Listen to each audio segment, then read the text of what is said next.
Goshen, a professional astrologer from the village of Nyack in New York State, and I'm passionate about in-depth astrology and getting to the heart of the matter. In this video, I'd like to talk about the astrology for April 2021, and we'll look at the new moon in Aries and continue all the way on into May. So before we begin with the astrology, just a word of thanks and welcome to all the new subscribers here. It's so great to have you, and I'm really delighted when you post comments. So please do that. It brings the astrology to life. We are all experiencing these transits, these arcs, these ingresses, and each one of us is affected in a slightly different way by them. Also, to let you know, I will be teaching on Stormie Grace's channel on, I believe it's May 20th, on the Sun-Moon blend in the natal horoscope. So I invite you to tune in for that. But for now, let's begin by reflecting on the full moon in Libra. It's not too early to begin that process of self-reflection. Have you had any breakthroughs in your relationships during the last few days, the last week? Or have you had any revelations about your early life, your childhood, your past, and how far you've come now with this Libra full moon that really shone a light not only on how we relate to others, but how we relate to ourselves, especially because of its link with Chiron. There was a lot of opportunity to heal things from our past. We are also still under the Saturn-Uranus square, which is the major aspect for this year. And it seems to be bringing this typical experience of a kind of cautious optimism. Saturn bringing the caution, Uranus bringing the optimism. Just to bear in mind that this is the background hum or the overarching melody of the year. And Uranus always brings an element of surprise. So while we are feeling more optimistic in the world, there is a sense that there's a very delicate balance going on, and that we are not ready to launch into a full-blown carefree attitude. And I believe that people will be feeling this for most of the year. So the question then becomes, what does it mean for each one of us who is living through the astrology at this time, the astrology of great change on the planet? For me, it seems to suggest that we need to take more personal responsibility for our lives, and that there is a need to be able to step just outside the mainstream media, the mainstream of public sentiment, and to begin to make choices which are based on our own sense of what is really needed, what is right, and to create lives for ourselves which have a little bit of independence from this enormous matrix, because technology is speeding up exponentially and we don't want to leave our humanity behind. So as March ended, we moved into Aries, and we're still in this beautiful time of year which represents the birth of the astrological year with the sun in Aries. This gives us a moment to reflect on Mars, which is the ruler of Aries and very much misunderstood in modern astrology. We all have a Mars in our chart, and we need this Mars very much because it enables us to put our energy and our vitality into the world. Mars is often likened to the soldier, and we'll see a lot of references to violence when it comes to Mars. My question to you is, if you know anyone who is a soldier or has been in the military, you know that the hallmark of a soldier is self-discipline. And it is really true that without that self-discipline, one cannot serve. So wherever Mars is in your chart, I invite you to take it as a gift and to know that Mars is there to help you with self-control and self-discipline. And if you have any challenges with Mars energy, it is often due to the fact that your Mars might be frustrated or thwarted. So I encourage you to get to the bottom of why. And once you understand that, a lot of Mars energy can be freed up, which helps us to initiate actions in our lives and to have a very balanced, energetic life, because all our vitality and our doing actions are flowing freely. We're not blocking them. And it's a great time now to work with Mars energies, because Mars is in Gemini and there's a mental understanding of how we take action, why we take action, and a lot of processing can take place, especially following on from that full moon in Libra. So own your Mars energy and use it together with Saturn to bring about an increasing structure in your life.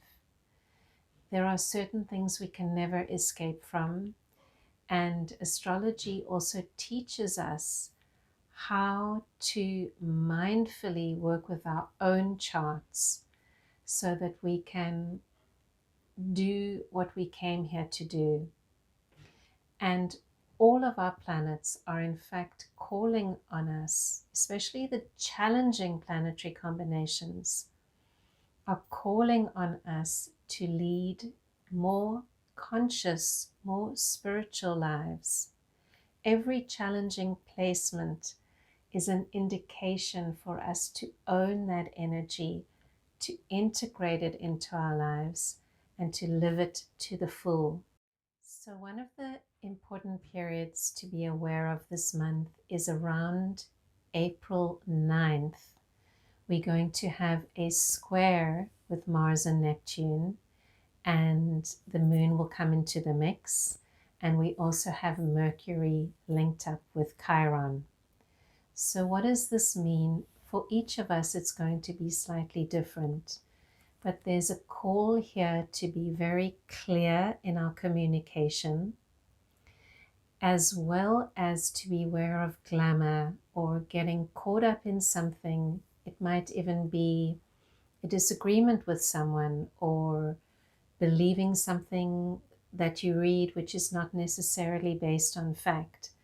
Whatever the case, this is a period to be very mindful of how you speak to others and the news you share, especially because the moon is decreasing in light at this time, and we are building or coming toward the new moon in Aries, which will take place on April 11th at 10:30 p.m. in New York.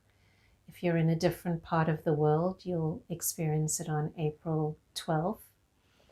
But recall that that day before, the day or two before the new moon, the moon is not shedding any light, very dark, symbolically reflecting that we can be in the dark about something.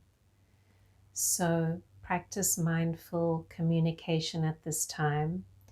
Then we have this beautiful new moon in Aries. It is a very powerful time for everyone to be aware what they are initiating, because what you put into action during these couple of days may have lasting effects for the whole year. So if there is something that you wish to begin, it would be a very good time.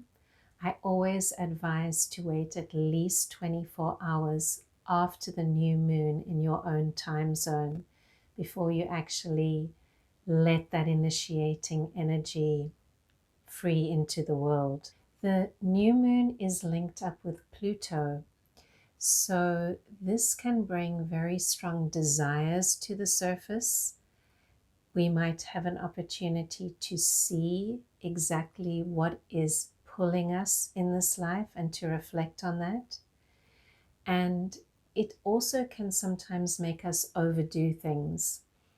So with all this initiating energy at this time, be aware of your own energy levels and of your own tendencies. If you have a tendency to put too much out there, that's something to be mindful of. Also, Venus at this time, which is how we relate to others, is very much hidden under the beams of the sun.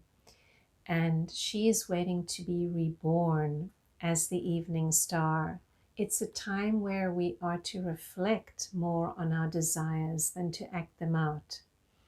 And we may wish to also think deeply about what has happened already this year to date and how we are going to bring the reflections we've had on our relationships into action once Venus is visible again, which will be in mid-May. We do see some beautiful energy from Venus around April. She moves into the sign of tropical Taurus, where she rules. So this is always a good time to have a feast, invite friends over, and enjoy the few weeks that Venus will be in Taurus. The days of the 22nd to the 26th of April are really noteworthy because we'll have our mindset planet Mercury, which has been speeding through the zodiac in Aries. It will then move into Taurus and hook up with the Sun, then Uranus, and then with Venus.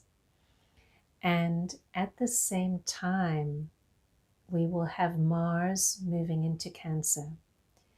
So this can feel like a huge time of adjustment. When Mercury is blinded by the light of the sun and connected to Uranus, we can have brilliant ideas, but we can also not be seeing the full picture.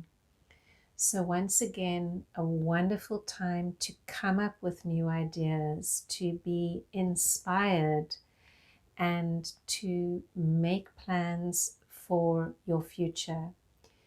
But take care and pause a little bit around that week, because we may not be seeing all the information that's available for us to make a wise decision. Whenever Mars moves into one of the 4 cardinal signs, that's Aries, Cancer, Libra, or Capricorn, and it sits at that 0 degree, this tends to have an influence on world events.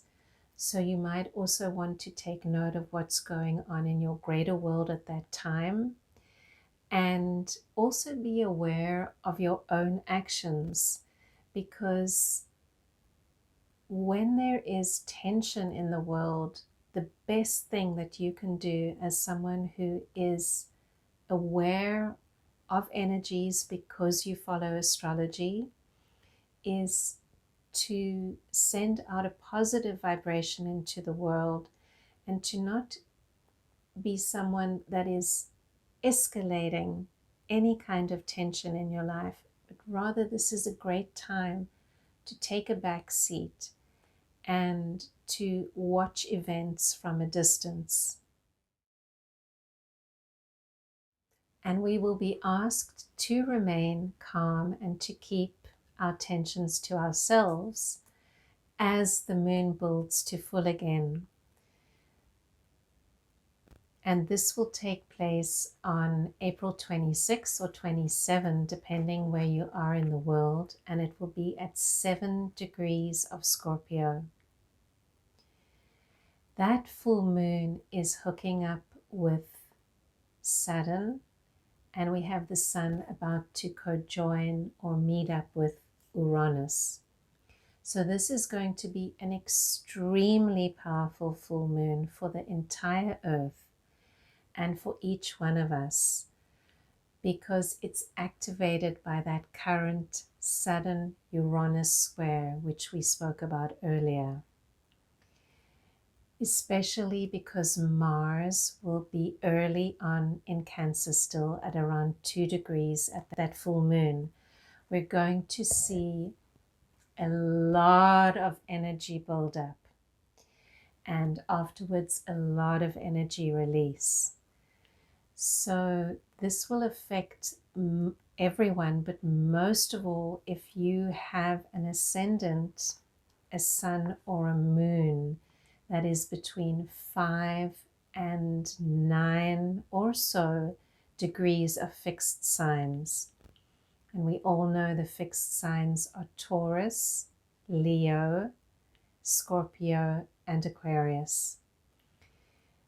So take this time as the moon starts to build to full. It will be from about the 23rd, the 24th of April, all the way until after the 27th, as a time to be aware of heightening emotions, any increasing tensions which are residing in the body, and take a moment to unwind, to relax. Mars in Cancer would love the release of some kind of exercise, preferably water exercise. If you have access to a pool, use it, or the ocean, or a beautiful lake. If you don't, just bathing or taking shower can help at this time.